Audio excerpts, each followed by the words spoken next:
on the Splunk part. I'll show how the Splunk architecture is there, and then we'll go on to the practicals because I have, got the access of Splunk. We'll see how the Splunk overall looks like and how uh, the uh, you know how the functionality is there and how the working is there, how to uh, do the integration and everything. We'll see about that. So let me just quickly, just give me a minute.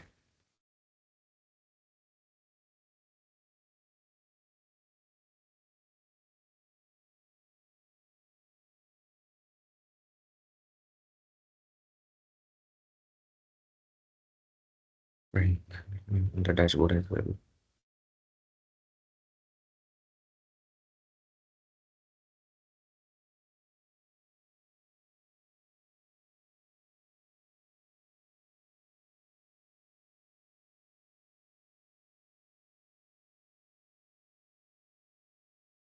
Okay, so basically there are in other same parts we saw, right? There are some components that are there. In ArcSight we saw there is connector, there are logger, there is ESM. Similarly in Splunk, we have three components. Okay. Uh, One that we have is a forwarder, one we have is an indexer, and one we have is a search head. So I'll tell you about the functionalities of all these components. So this is basically your forwarder. This is your indexer, and this is your search head. So this forwarder is responsible for collecting the logs from different devices that we saw, right? So it collects your log from the systems, maybe your Windows system, your Linux system, firewall, and everything. That is the functionality of the firewall forwarder. Uh, it can it can also parse the logs if needed. If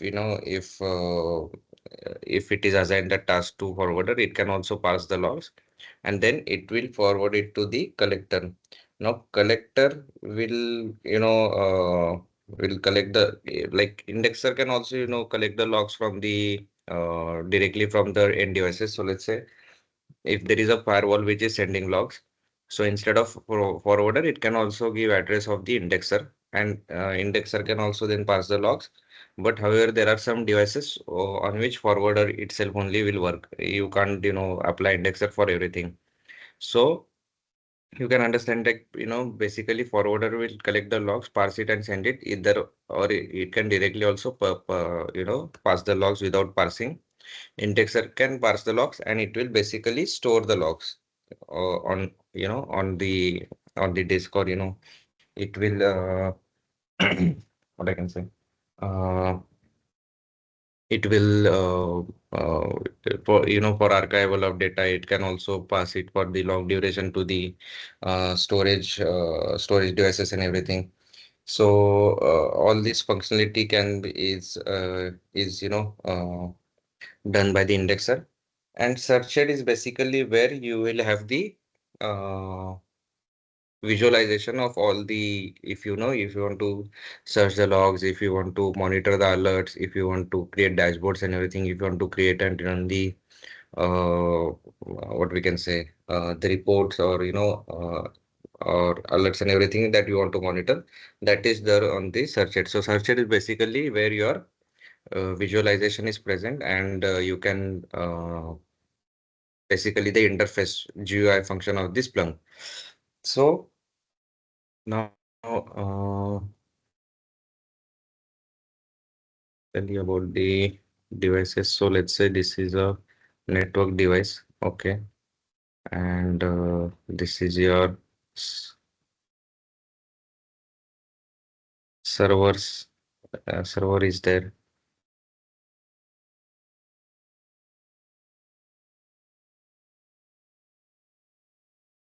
Okay, this is your server. So all these logs are forwarded onto the forwarder using the port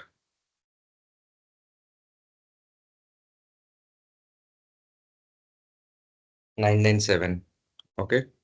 From here, it is forwarded onto the port 8089. And from here, it is forwarded to search it using 8084. So here it is 997 8089. Here it is 8084. Okay. So as I said, whenever you're forwarding logs, it is by default the port is, you can modify it. You can use any custom ports as well, but it is recommended to forward the logs onto the port of 9997 and from that end devices. So let's say if you are forwarding logs through a Unix device or Windows device, then it will be using the port 9997. Then from forwarder, you can forward it to the indexer on the port 8089, and from there it can be forwarded to 8084, and it will be using the TCP protocol. Okay, for everything it will be TCP.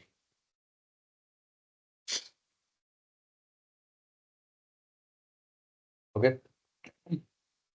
Now, there are two types of forwarders basically. One is your heavy forwarder, one is your universal forwarder. Okay, I mentioned over here. Okay. So, we'll just type it over here itself.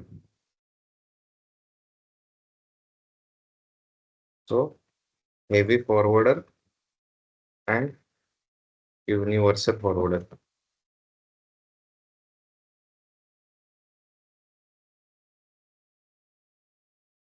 So, heavy forwarder is basically, where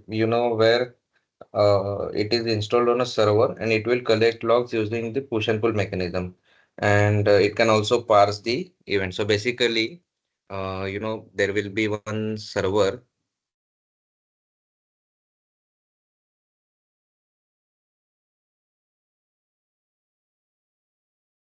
So a dedicated server will be there. Okay. It will be like a Blade Tower or something. There is a device like Blade Tower. It is basically a high heavy, what we can say, heavy server which has the high equipments, or high configurations are there, and from there it will collect the logs using push and pull mechanism. So push and pull we already saw, right?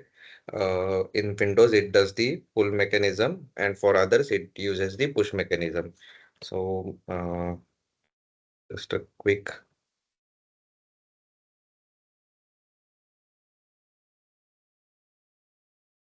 let's say this is your Windows devices, then this is Unix devices firewall.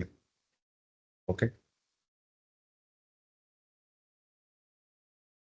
From here it will push pull the logs.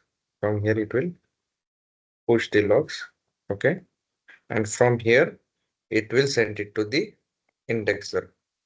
Okay, so this is a simple working, but this is something which is cost bearing, because a high configuration server needs to be installed. It should be kept in a DC, which is a data center. So basically it has to have the a separate room and everything because of its cooling and everything, because it will be a blade tower. So blade is present into that server, which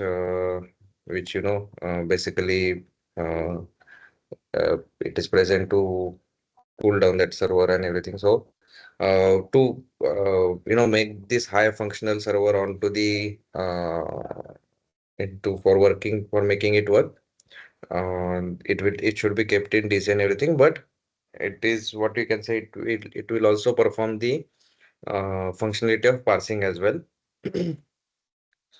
So that is somewhat an advantage of the heavy forwarder. Okay. it is a full dedicated, full-fledged uh, server that is uh, installed uh, onto the DC. Okay, now comes your universal forwarder.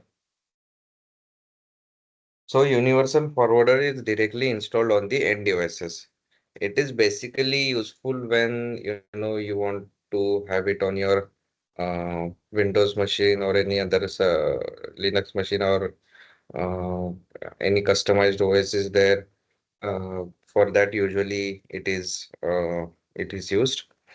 So basically, it is a lightweight agent. A lot of people are joining.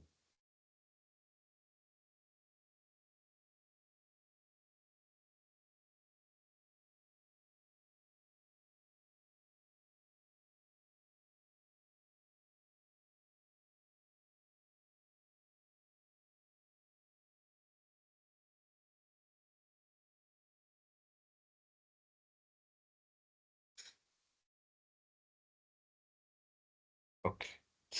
So it is a lightweight agent. So agent in the sense, let's say you have this antivirus as well, right? So whenever you have this antivirus, uh, like there will be in an organization, there will be an agent that is installed on the server. So you also have your antivirus agent installed on the system. So that agent is basically where it will collect the logs and everything or forward the logs of the system. So the universal agent is also kind of the same thing where it will what we could say it will be installed on the endpoint devices and it can send the logs to the indexer or heavy forwarder as well. So if needed, if you have already a heavy forwarder, usually this architecture is not followed where you'll have this universal forwarder as well as heavy forwarder. They can directly forward the logs to the indexer. However, there is one disadvantage is that it doesn't parse the logs. Okay, so it will directly send the logs without parsing it. Okay. Uh, So basically, this universal forward it is recommended by Splunk because it is a lightweight agent and it consumes less memory. It is something cost efficient because you don't have to install the universal forward. I mean the server on DDC. Another advantage is basically this universal forwarder not only sends the log of your system. So in the last lecture, we saw this, right? Event viewer.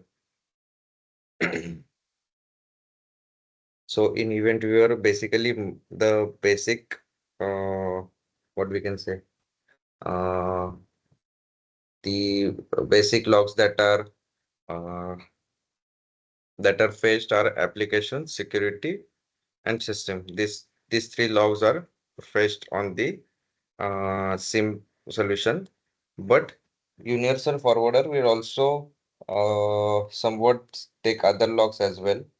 That is your performance log, your uh, other file integrity log. So if any files that are getting modified or anything, everything that will be also collected by the universal forwarder.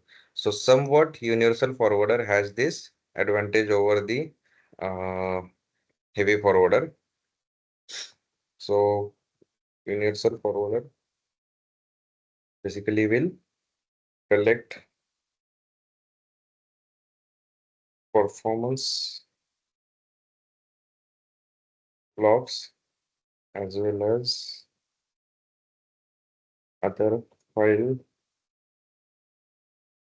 monitoring logs. Okay, and it is also lightweight agent as compared to heavy forwarder. So that is why Splunk usually recommends this heavy forwarder.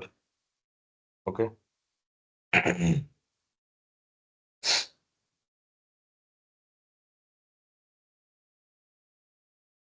So it does the uh, your CPU utilization logs, then your registry logs, etc. Okay, and on the heavy forwarder, so as I told you, right? So dedicated full-fledged uh,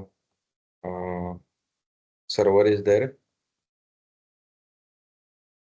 Dedicated full-fledged server is deployed,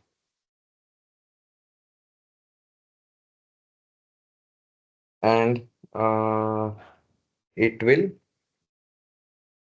collect logs using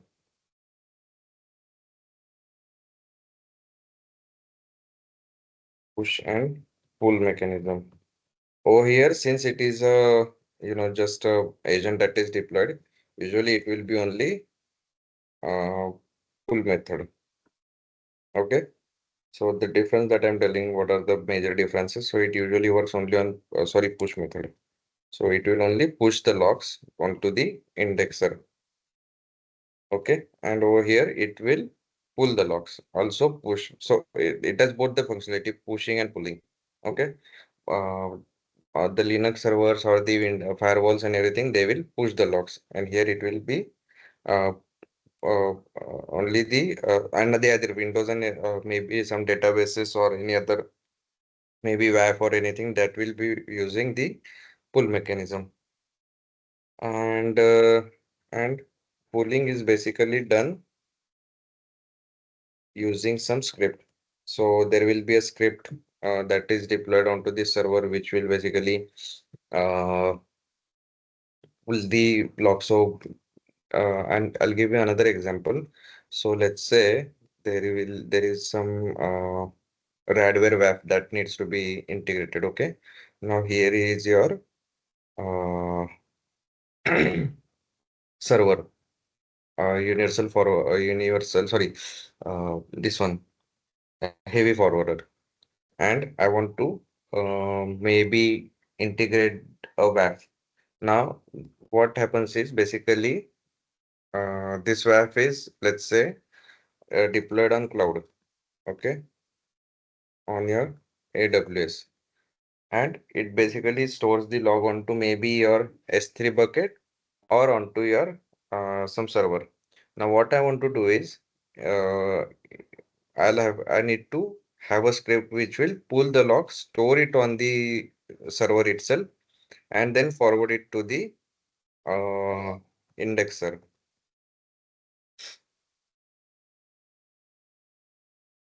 Okay. So uh, now here what happens is basically there will be an API key and API ID. Okay. Those API ID and API key are provided over here. Based on that, an access token is generated. Okay. When this what we can say, API key and API ID is provided, through that an access token is generated using that, and that access token is basically something that expires after 24 hours. Okay, so what happens is the logs are stored locally. Okay, logs stored locally.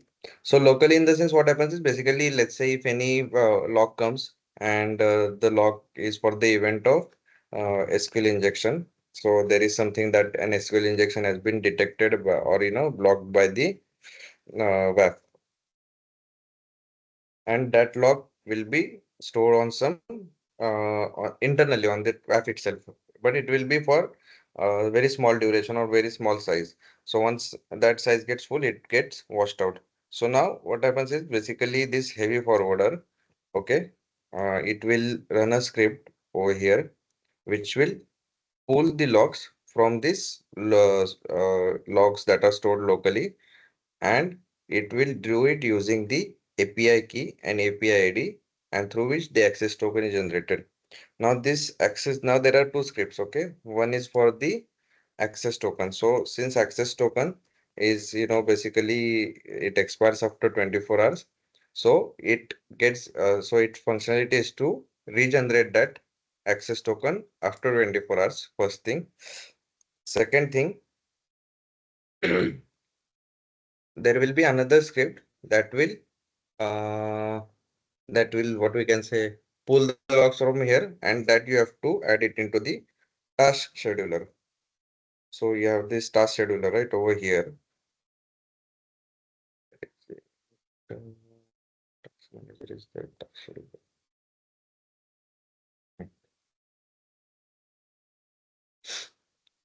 So whenever you want to run any script at a particular time, what you have to do is basically go over here, create a task. So let's say if I want to have it, run the script. So this is done on on the heavy forwarder, right? Not on the where. This is done on the heavy forwarder. A script has been created, it has been deployed onto that heavy forwarder. What I'll have to do is maybe whatever you have to provide the admin or anything, run this whether the user is logged in or not.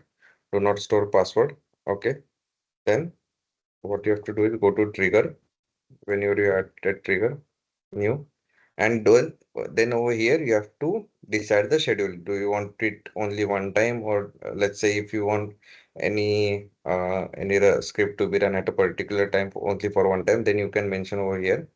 But if you want to have it on daily basis, you can mention a recur, like in a day how many times you want to do it at this part at what we can say at this particular. You can also mention the time. Now here it is mentioned the 10 10 12 10. Let's say you want to run the script at 3 p.m. That also you can just mention. And then let's, because I want to pull this logs like continuously. I don't want it to have it for just once a time, once in a day or something like that. So I want this triggering to be happen after every 5 minutes, because I want to continuously monitor the logs in real time.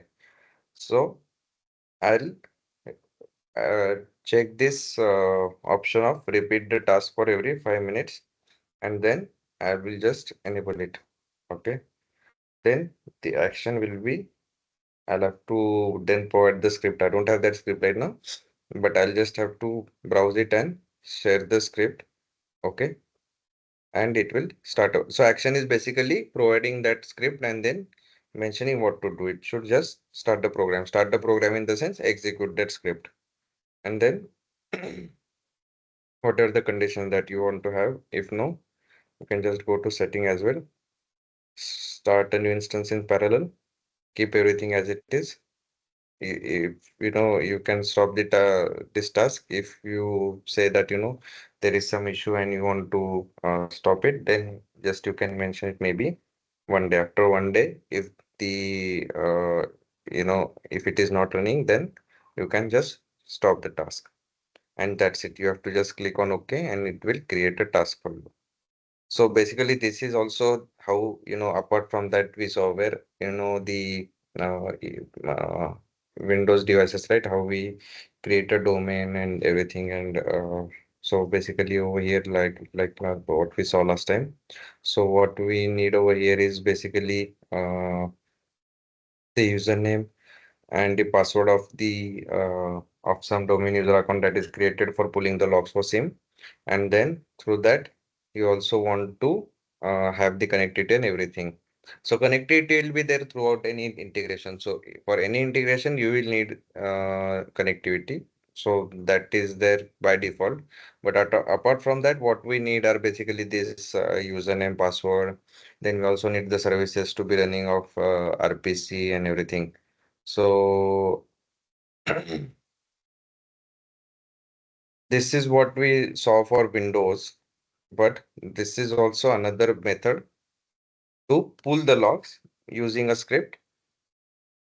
And this was something, this is done for many of the devices. It can be for Office 365, it can be for any WAF, anything. So there is some integration that I'm currently doing that is for Indus-Wave swap, and that is done using this method. There is also some other method which basically you there is an INI configuration file. You must be aware of that INI file. So INI file is something which is a configuration file, and you just need to provide some parameters, and based on that parameters also it will pull the logs. Okay, that is also some kind of script in itself, but it is just an INI configuration file that is already present by default. Okay, now there are multiple architectures as well for the uh, store.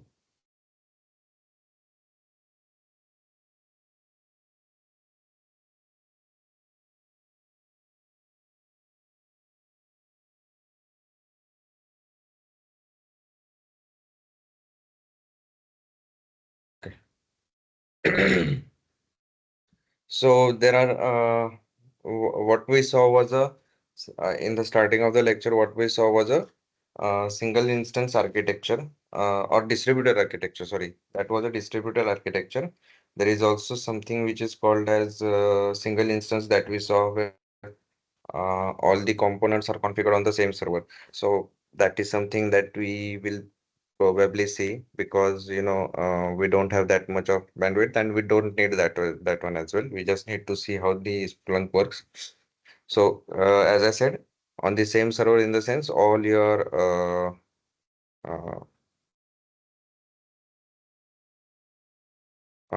all the three components which are your uh, forwarders, your indexer, and your search head are all installed on your same server. Okay, and all these are managed on that same server itself. Distributed architecture, what we saw in the starting of the lecture, and there is also something that is called as your cluster architecture. Okay, this is a bit complex. So what happens is basically I'll just draw the diagram first. So there will be this heavy forwarder. This is usually for large organizations. Then you have your indexer. Then you have your searches.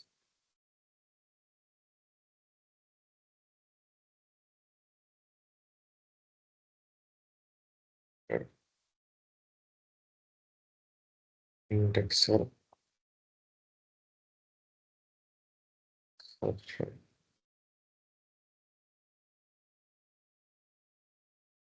So now the search head or the index for heavy forwarder basically is someone that forwards the log. Now what happens is, let's say if there is an organization which has high network, or that is deployed at a huge number. So you have lot of application server, you have lot of database server, and it is distributed all over pan India maybe or globally.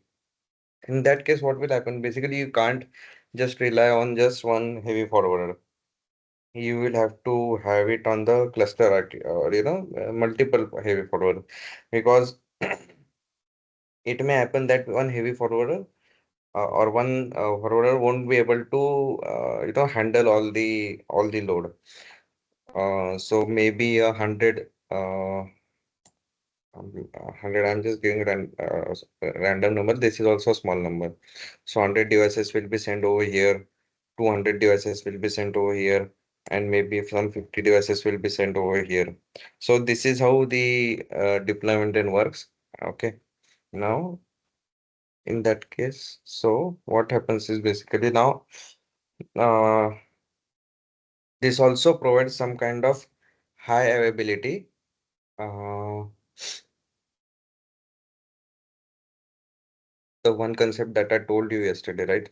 So high availability is also something which which is implemented and which is necessary for all the organizations right now so that the log loss doesn't happen.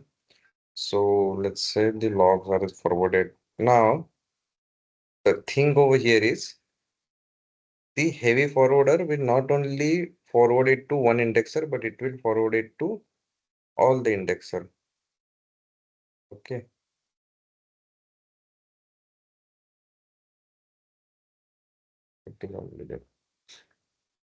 It will forward to each and every indexer. And the indexers will also send out a copy to each other. Now, why is that? This is basically so that you have the high availability. Now, let's say one of the indexer goes down, and suppose this was sending this heavy forwarder sending logs to this indexer, which is of 200 devices, and for some reason this indexer goes down. Then in that case, all the monitoring of 200 devices will stop. So to avoid that, there is something which is called as your high availability, which manages this, and you will forward it to the all the other indexer. Okay. Then same thing applies over here itself, here as well. So your indexer will forward it to all the searched. You can log into any of the searched and do the monitoring. You will see, because if we have just if we have what we can say multiple search head having multiple devices, then it will be a tedious task for the analyst to monitor the logs on the different search head. So this might seem confusing, but it is very simple. There will be heavy forwarder which will forward it to all the indexer, and all the indexer will forward it to any search head, so that any of the search head goes down, then you don't it doesn't affect your monitoring. Analyst can monitor through any one of the search head. Okay. Now, how the track is taken care of. Okay. Now that is done using a concept called as master and slave. So this will be, for example, your master node. This master node will make sure that all the devices, what we can say, all the indexers have this. Uh, I mean, these are all in sync, because what will happen is, and whenever you run and search, or you want to pull some logs from the indexer, then it will be scattered to all the indexer. You don't know on which. So let's say this device logs from this 100 devices, 50 logs will be stored on this part on this indexer. 50 devices logs will be stored on this indexer. And on the search head, if analyze searches for one of the logs for one of the devices, then it will be difficult to know on which indexer it is, it is stored. So then this master node keeps track of all this data, where the data is kept, and then it will accumulate the data and then send it to the search head. Okay. So that is how the what we can say. And if the master node itself goes down, then the successor that is there, any of the slave node, it becomes the master and then manages uh, all the indexers. Same concept is applied over here as well. There is something called as captain head. So, or captain node. So basically this is the main search head that will manage all the other searches.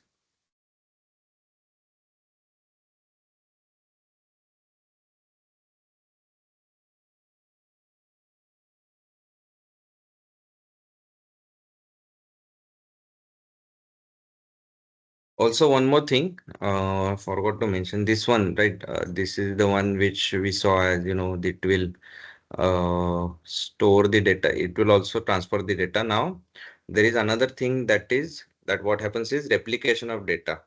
So let's say if something happens and the data of this indexer gets corrupted. So in that case, uh, in that case, you will have that data stored onto the second indexer. So this is also taken care by the master node. It will do the replication of all this data. So basically, this is kind of a manager. These both are manager of the particular component. So this is something which is called as cluster architecture, implemented for big organizations where you have big network and big data, and over there uh, you need to also have sometimes the high ability is also mentioned or deployed at that time. You have this architecture deployed. Now we will go to the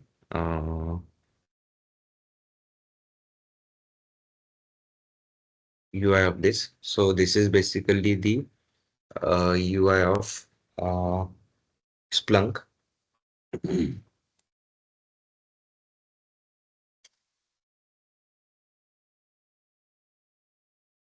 Now I told you, right, there will be an indexer. So this is what the indexer is there. Now there will be one is the main indexer, other will be your indexer. Main indexer will have all the events. Okay. So there will be one main indexer which will have all the events, other will be segregated.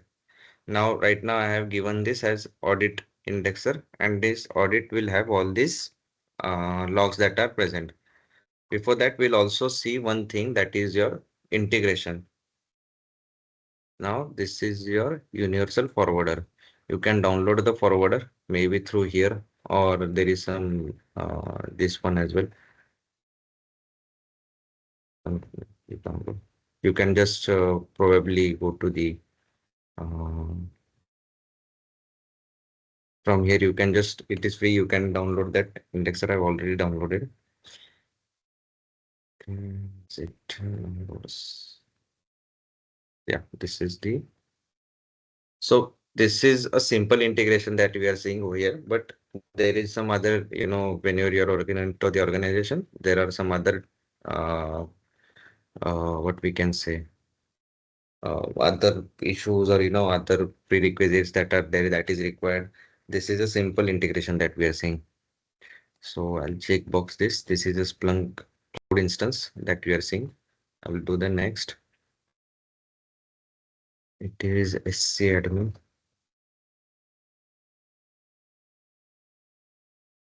Now the host name, you have to mention the host name of the deployment server.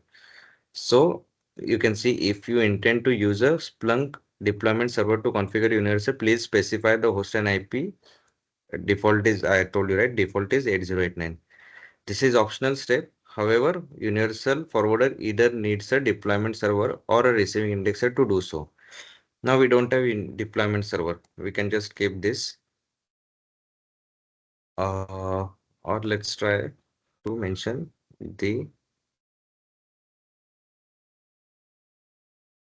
host name of this cloud instance. Basically, it won't make any difference because any which way we are referring to that, but just for your understanding.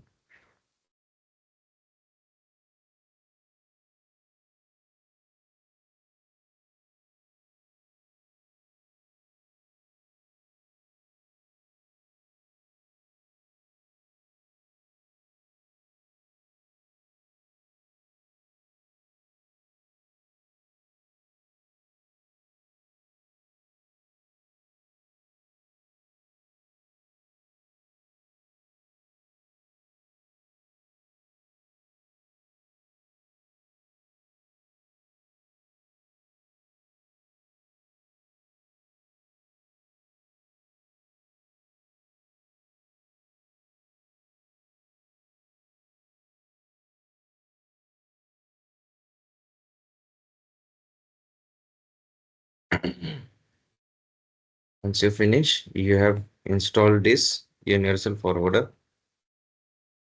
Your You have to just check if the services are running or not. What is the name of that service? Splunk forwarder. Yeah, it is running. Okay.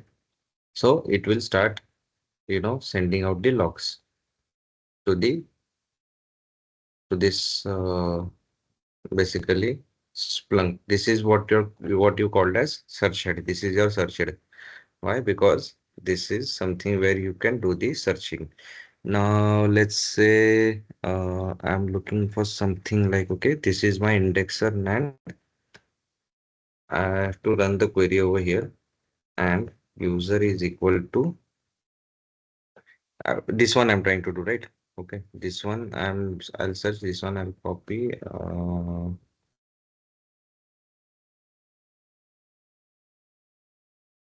and my action is basically action will be search. So I've got this logs.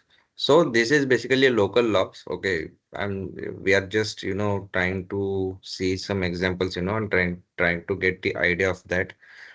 So basically now take an example that we have. This is okay. This is called as your Splunk query language, where you have to whenever you want to run any search and everything, we do it using the Splunk query language. So this is what your Splunk query language is.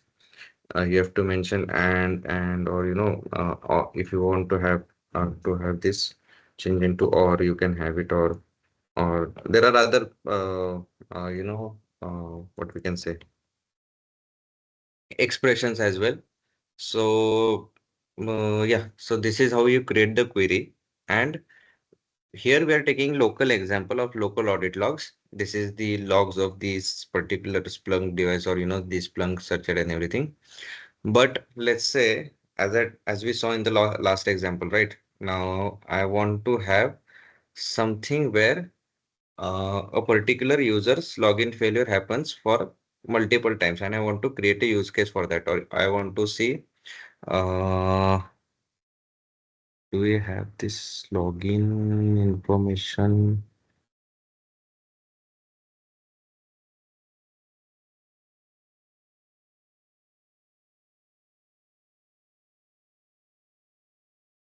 Let me check. I'm looking. I don't think there will be. Okay, wait. Over here, you can also have your fields. Okay, which you let's say if there are some other what we can say, some other fields, or the other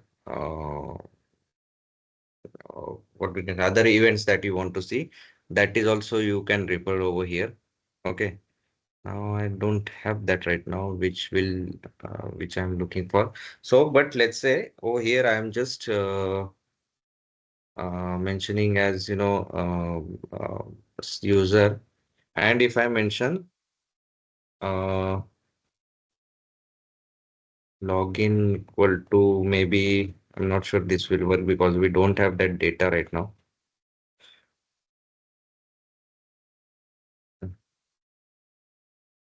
There won't be any logs because that did not happen. So basically, if I try to run some such kind of such kind of searches over here, then at that time it will help me to find that particular logs. Okay. Now what I was saying is basically, let's say uh, I want to have a query where user equal to XYZ and uh, login are failure. In that case, I can see how many login failures have happened, and from that, let's say I want to create 50 login failures in 1 minute. So, and if I get the data, what I can do is I can create a alert from that. I can over here, there's no say SC admin. But if I want to give, in that case, what I can do is I can get brute force attempt. You can give description if you want.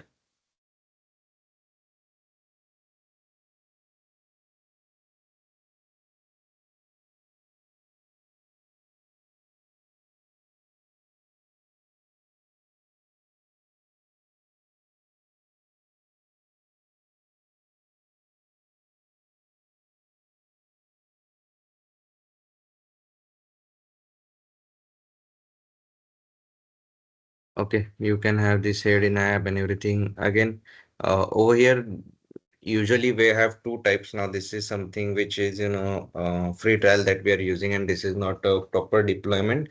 Otherwise, here it will be two options in alert type. Do you want it to be scheduled or do you want it to be runtime, real time? Sorry. So real time, usually we want it for real time itself. We don't want it to be scheduled. If you want that at particular time only this alert needs to run, then you can mention it that we want it scheduled, but otherwise we always want it in real time. You can just mention over here real time, and then all these options will be eliminated. Then I told you, right, 50, this 50 times. If this particular log occurs more than 50 times, then an alert should be generated. You can add over action over here as well. I told you, right, the notifications that are sometimes asked by the customer. So sometimes you want it to be sent it over the email, send it to Splunk Mobile. So Splunk Mobile is something where your sometimes your maybe SOC manager wants some particular alert or CISO wants some particular alerts. So in that case, this is where you can configure it. So if I send it to let's say if I have this email ID that I want to send priority, you can decide. Subject will be Splunk alert, then the let's say brute force alert. Then I have mentioned, so this will be your field name. So the alert condition was triggered for this name. Okay, so over here, whatever there is in the name field, in this case, it is SC law, SC, what is it? SC admin. So this has been created, alert has been triggered for SC name. And then it will, what you want to include? You want to have the link to the alert or anything or other trigger condition, attach PDFs, all this will be there, and then based on that the alert will be created. This is how you create an alert on the Splunk. Okay, then there is something which is also called as your adding. Now let's say if we want to add the data, now go to settings. There are multiple ways of adding data. Okay,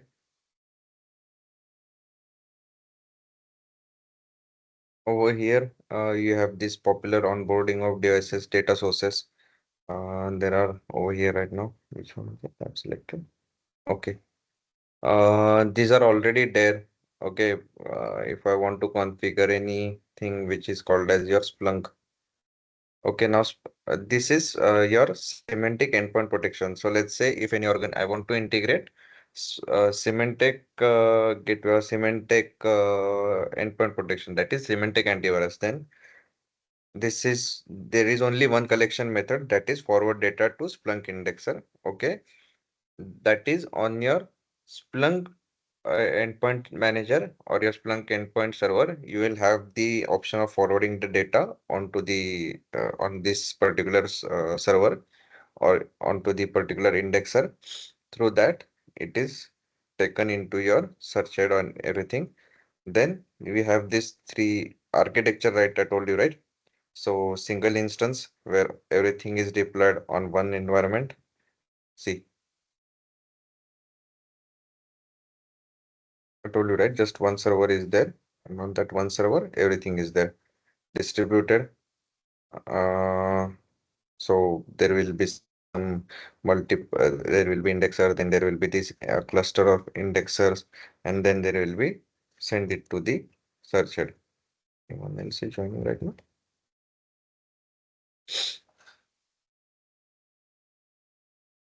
This is one of the architecture, and then there is cloud. So if you have this Splunk that is based on the cloud, then you can choose this option.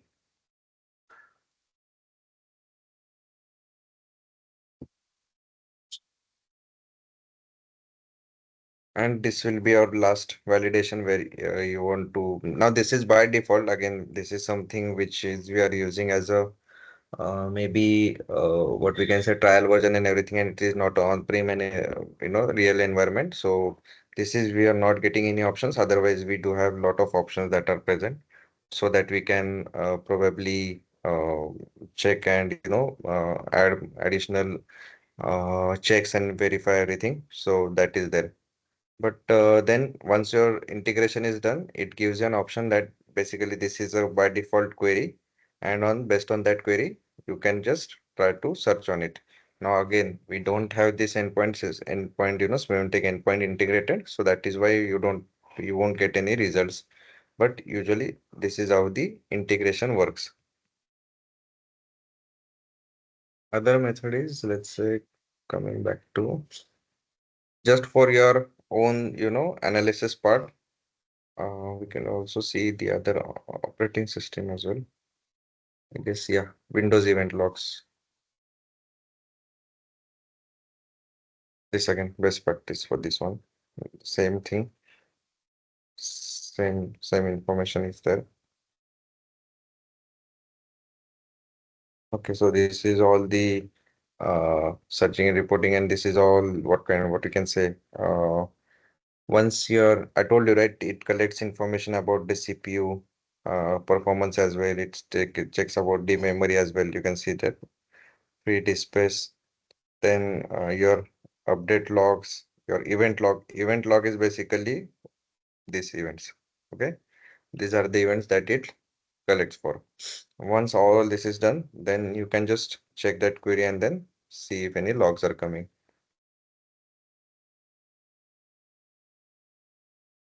I don't think any logs will be there right now because proper integration is not done. But yeah, otherwise you can just for your own practice, you can directly.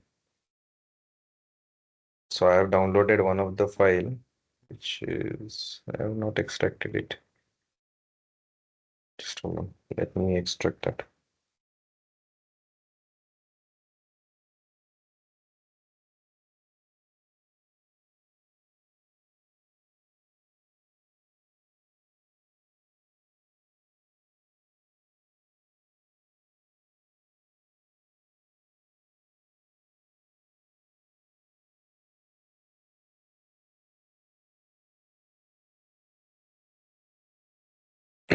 Now I have imported a CSV file. Okay. You can choose the source type. I'm going to choose it, I'm going to keep it as it is. But let's say if you have, once you have been added the data, right? So there are, what we can say, what we can say, data sources that you can select. This is usually useful for parsing. In the last lecture, I told you that a parser gets applied, and that parser is what we can say is it is not scrolling now. Uh, that parser is applied when you choose uh, one of the source type. So once you select that source type, based on that, the parsing will be done. Now our file over here itself is CSV, so we'll keep it as it is. Rest I can keep it by default also. Yeah, it's fine. So this is how the logs will look like. This, if you have anything which you want to modify, you can do it. Otherwise, yeah, this one thing that I told, right? Yeah, so there will be different indexes. On each index, the logs will be stored as you wish to. This is done so that you can basically have your search, what we can say, useful or meaningful. Now let's say if I want to search only for Windows device, so I can create a Windows indexer for that. Then if I want to have indexer for firewall, I can have that. So all these logs will be uh, from that different devices. I can have that one indexer separately. Again, this is also useful if you are working in MSSP environment, which we saw in the last lecture, right? So there are three types of SOC models. That is your in-house SOC, your MSSP, your dedicated SOC. So in MSSP SOC, you have multiple customers. So in multiple customers, if you want to have one index only for one customer, then you can mention that over here that, let's say if I'm having 10 customers, which includes your Idea or Airtel, maybe Geo, then there are some other banking customers like HDFC, ICICI, then your Canara Bank, all these are there. And now I'm integrating a device which belongs to HDFC. So over here, I can select that particular HDFC indexer as well. Okay, right now I'll just select the main one, or I'll just keep default best way because we don't have anything as such. We don't need that. But if you want, let's say I'll just select main. So we can see those particular logs. Now you can review it once. So input type is you have done this in using and uploading a file. This is your file. This is your source type. This is the host, and your indexer is the main indexer.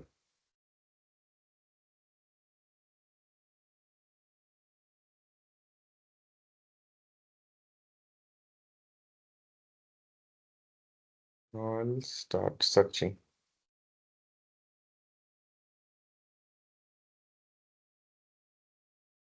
We have got all this data where, this is something which you start monitoring, you'll have it in real time. When you integrate this, you have this uh, by default query as well built, right? So Splunk is kind of, advanced SIEM tool. This functionality you won't get in all the SIEM tools. So whenever you do the integration, usually what happens is, let's say if you have done the integration and everything, you will have to go and search for that particular device. Since Splunk is a bit advanced SIEM, and of course it comes with a heavy cost as well, so it is a bit costly as compared to other SIEM tools. But because of its high functionality and this everything, so it gives a bit what you can say easy to use, easy to access, a bit advanced part as well. So it just provided us query as well, and based on that query we can see different types of logs. Now again, if you want to specifically monitor something which, let's say, let's look at this.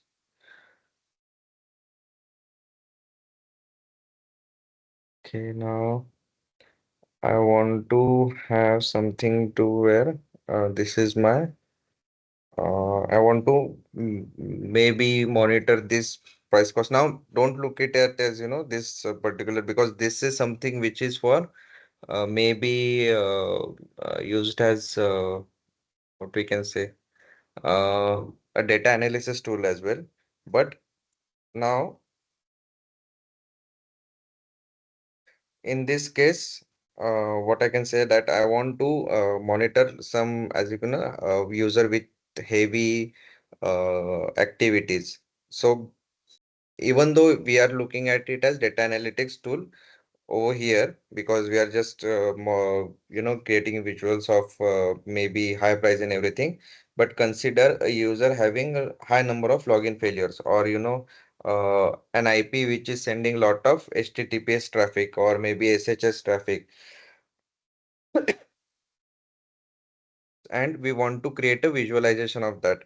In that case, we can build a query where top limit is basically where top 20, and we have provided it as price range. So I want to have price range of top 20 uh, uh, uh, top 20, what we can say, top 20 cuisines.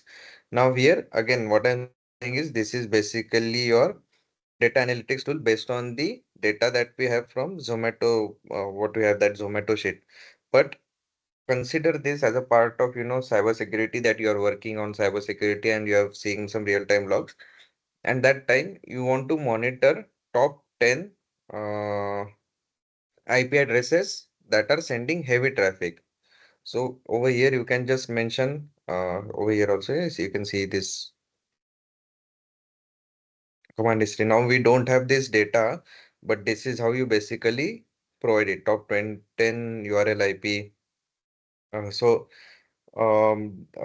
top 10 having this heavy traffic of URL and that IP associated with it.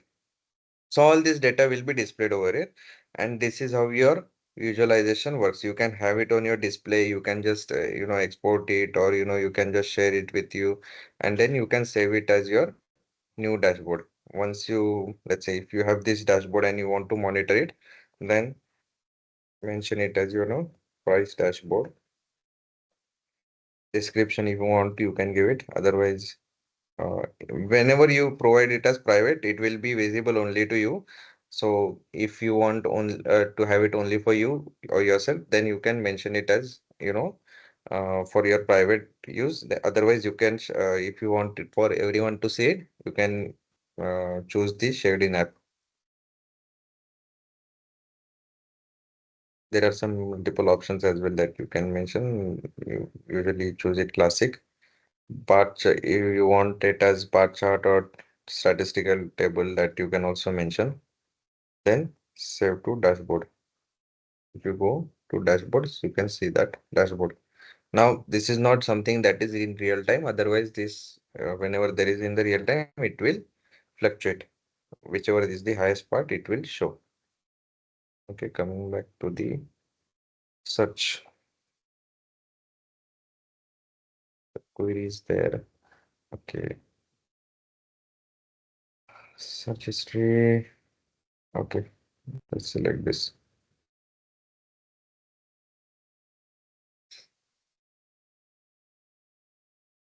This events.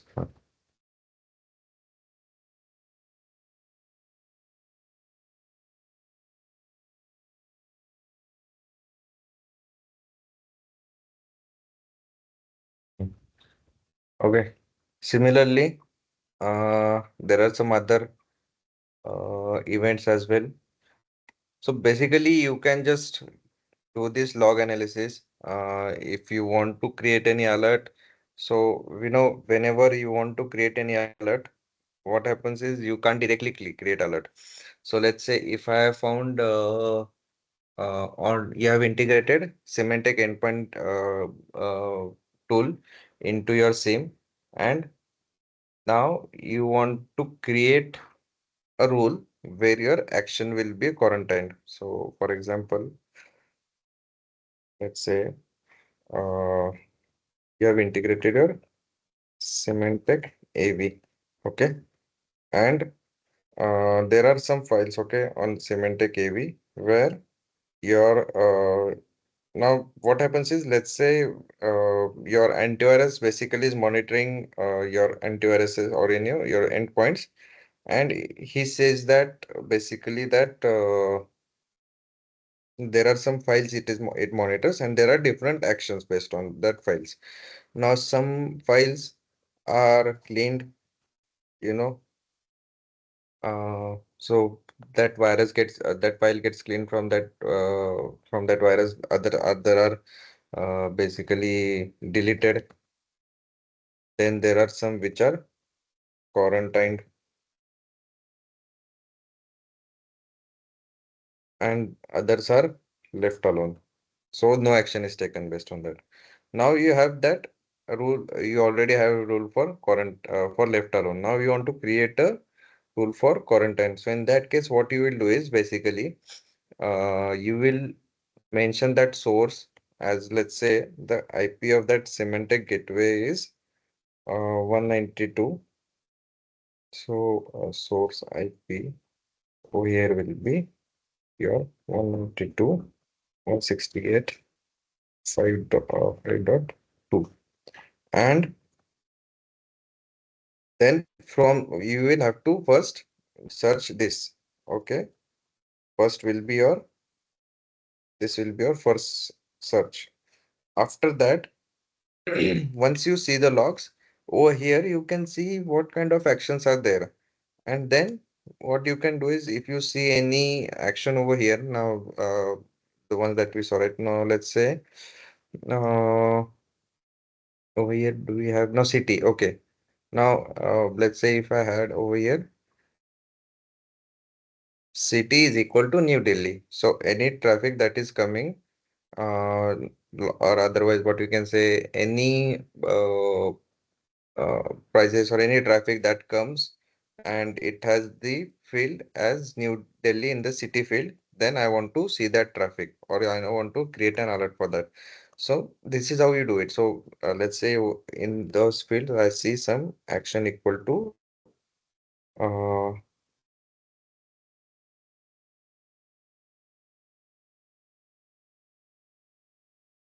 quarantine. Then in that case, it will get added into that part. And then from there, as I told you, you can create an alert based on that. Okay. Now again, as I said, this alert type is not there as real time. Otherwise, usually whenever you have that, real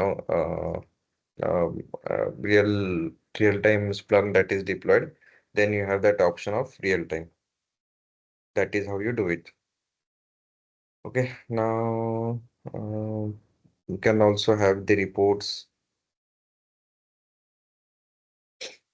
over here. We don't have that new, what we can say, a new report option. But again, let's go back over here. Save as report. Okay. So New Delhi orders. That is what I'm creating report for. And then based on this query, it will just create a report. Now, the report has been created.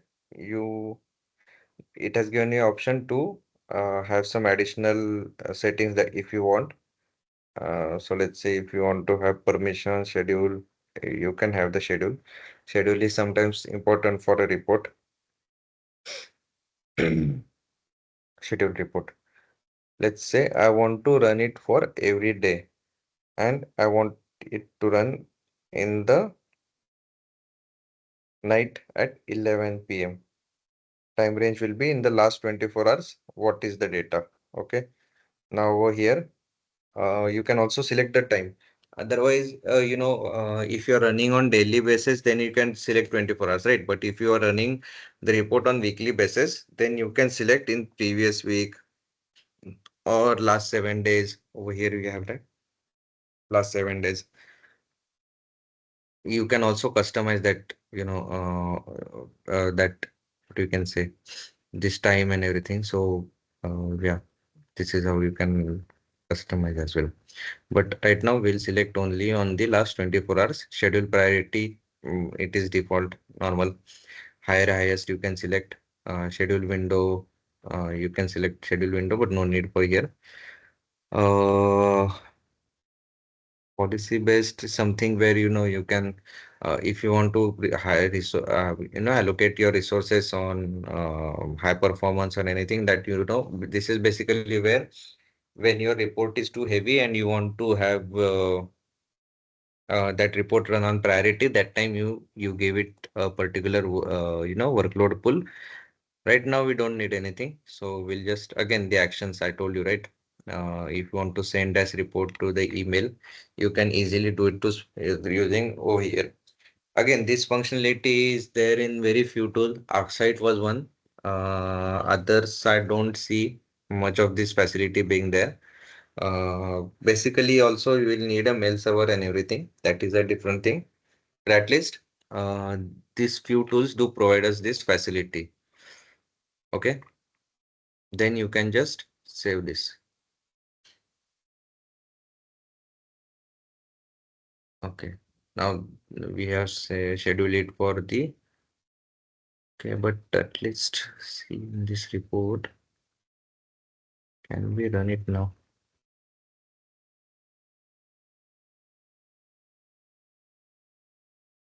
Ideally, we should have this to run right now. Okay.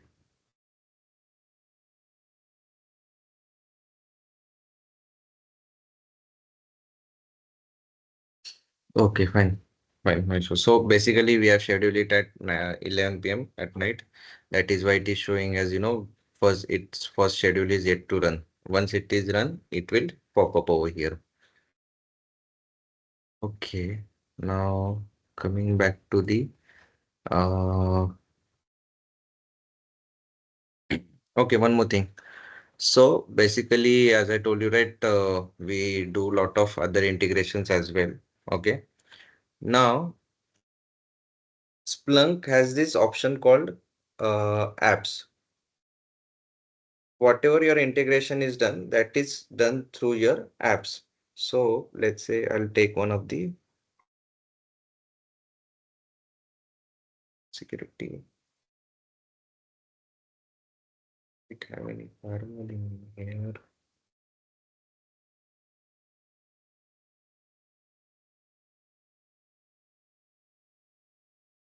Okay, firewall is different. Okay, okay, fine. So over here, now I want to install a uh, or I want to integrate a Sophos firewall. So what I can do is basically you can see over here, right? This app provides event breaking, field extraction, SIM compliance, and visualizations to use Sophos XG data in Splunk. So in short, it is saying that this will pass the Sophos firewall events onto your Splunk. Last lecture I told you, right, that parsing is very much important for us to create rules, and that parsing is done using the app. So simply you have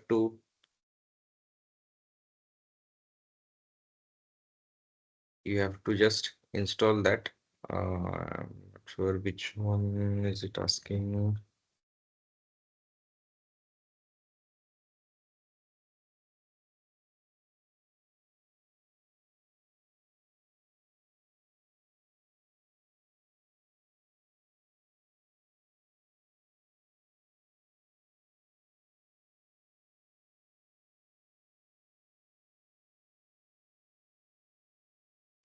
Just hold on, let me see.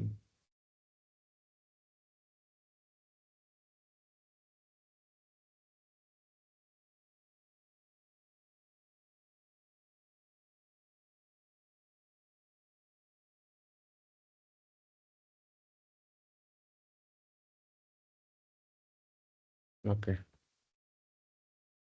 in the app.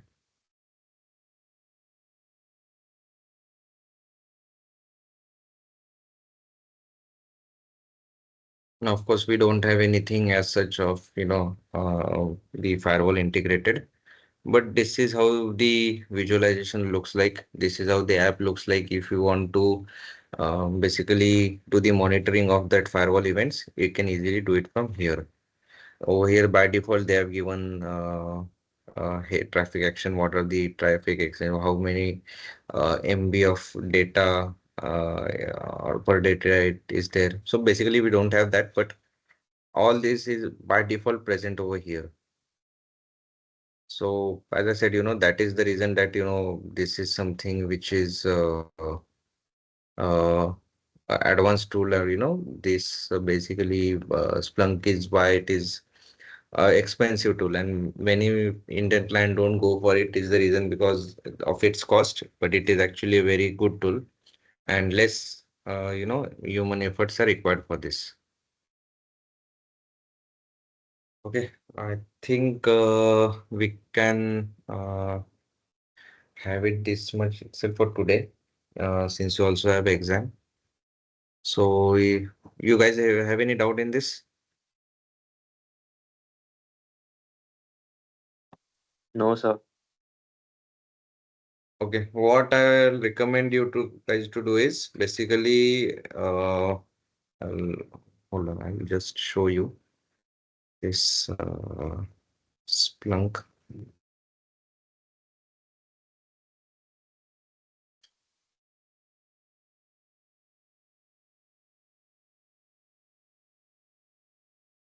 Okay, go to this link. I'll splunk.com. I'll paste it on the group. This is kind of a homework for you. So go to this Splunk. website, choose free Splunk, enter your details over here.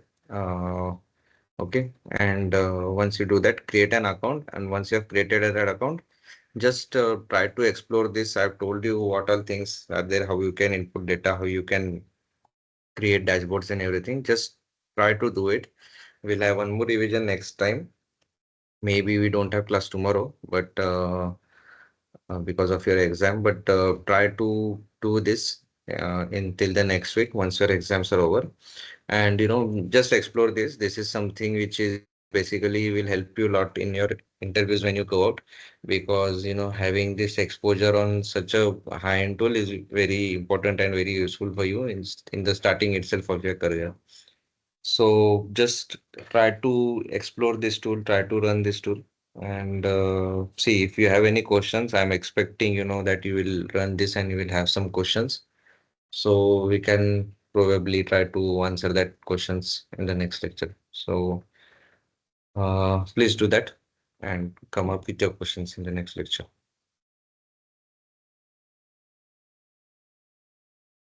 Fine. I think we can conclude.